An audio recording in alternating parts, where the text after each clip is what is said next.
What's going on YouTube? Earth Power here with CVH. How's it going, everybody?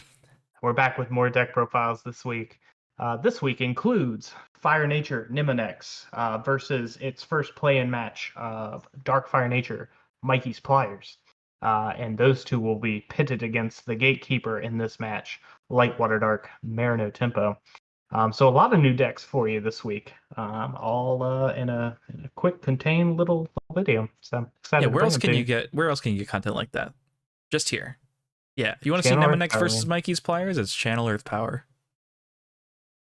Let's get into it. All right, let's get into it. Nemonex, Fire Nature. Nemonex. So Yeah, this was your brainchild. You're the one yeah. who always leans towards these mini vortex evos. You made Phantomac. Hydrus was your original concept from years and years and years ago, and I then guess it was. Yeah, I mean, to be fair though, I mean, you've the always other liked two are Comet pretty Eye. garbage. You've liked Comet Eye Yeah, better than me, and we might see we're some getting Comet there. Eye We're later getting there. We're getting there. yeah, That in the one's tournament. mine. Yeah, you gotta wait a few more weeks for that one. But Yeah, yeah. but Nemonex, I mean, I do like those mini Vortex Evos, and in the past 2 seasons, as you've probably seen if you've been watching our bracket tournaments, I've really personally just sort of fallen in love with Mana Burn. It's nice to see that it's actually good. So, in my opinion, Nemonex has the tools, and I also thought it was a double breaker when I first started trying to build the deck, and then I was disappointed to Mm, learn that it wasn't a double breaker. But yeah, that is its one downfall. Yeah, yeah, it's for also kind of sure. small, but like the other ones, it does make your Xenoparts and in whatever they are, funguses. What are these giant Giant insects? Okay, giant yeah, insects. yeah. I don't even These know what I'm talking about. funguses. It's been weeks since we've played this match, to be honest, but it does make those bigger. So the concept of this deck was quickly ramping, sort of like the Pinsir Scarab aggro decks do, and Pinsir Scarab is sort of an alternate aggressive line you can take against control. Beating him up a little bit with your twos and your Copper Locusts and your Pinsir Scarabs, maybe Whip Scorpion for some nice crackback kills against aggro. And then if you curve into an early Nemonex, like on turn 4 or 5, you can set your opponent back down to like 2 or 3 mana sometimes if you get really lucky. And then at that point, if they don't have really lucky shield triggers, they're just not going to really have anything to do against your pretty reasonable board of giant insects and xenoparts. So that's the thought. And a bunch of shield triggers, the whip scorpions, the burst shots to kill, the other aggressive decks. Hopefully it doesn't kill too many of your 2 drops. Brad's Cutter, Natural Snare, 2 Searing Wave to win those races. And that's pretty It much the idea.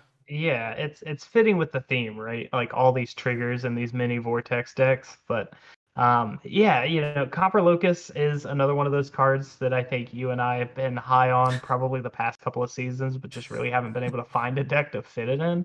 I fit it in Um, my IDC yeah, deck. there it is. But 3 for 5,000 strong and super Yeah. anti-Ganta in a deck that it doesn't on paper look like it will deal well with Rush. Also, a Um, little you know, anti-synergy. We debated the Copper Locust Buzzbatochi ratio, because if you evolve Nemonex on a non-Copper Locust, it will blow up all your Copper Locusts immediately. So you gotta be careful yeah, about that. right, for sure. So, but like you said, just it's another one of those just high maintenance, just ramp, get Nemonex out on turns 4 or 5, and just try to keep your opponent to 2 mana and just don't hit triggers. And you've got all the tools to do that with. Yeah, And like you said, Pinsir, this is basically the Fire Nature version of Pinsir Scarab, which we will also see later in the bracket tournament with the fire with the Water Nature version that we have been seeing a lot from some of the members in IDC and other forums. So yeah, it's just a really cool deck. Just like you said, wanted to try it out. It felt like it obviously relegated it to the play-in because it's wholly untested, similar to how Phantomac was in season one. And who knows, maybe it'll surprise us. But it is up against 3 Civ, Mykees Pliers, another fun deck we've been seeing talks of and hints of like, is this deck good? Is it not? The real I guess crux of this deck being Mykees Pliers into Giga Claws.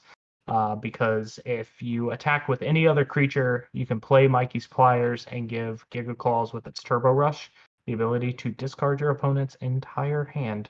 So yeah, Mykees breaks a shield, Giga Claws just discards their whole hand. It's a Lost Soul on turn 5 and maybe turn 4, depending on if Poisonous Mushroom goes off. yeah, And then it plays all the other fun Turbo Rush cards that if you give them Speed Attacker, why not, right? mm-hmm. 1 drop speed attackers and Hardy Captain. We're playing the 1 of Pig.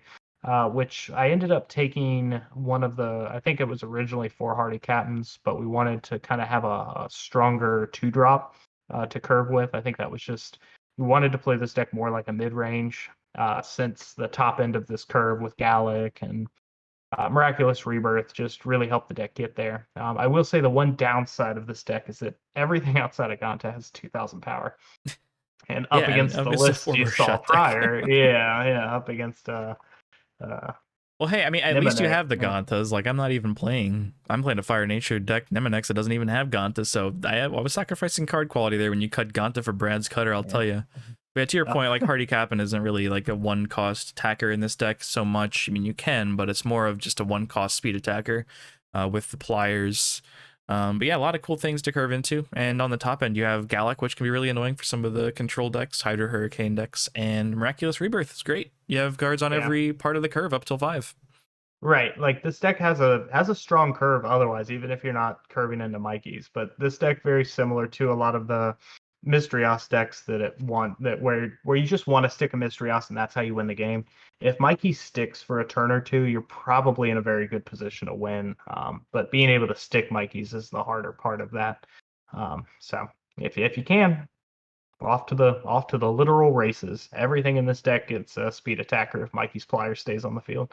So two really aggressive Fire Nature X decks against a deck that we had in season 1 in the main bracket, and we brought it back for season 3's Playin.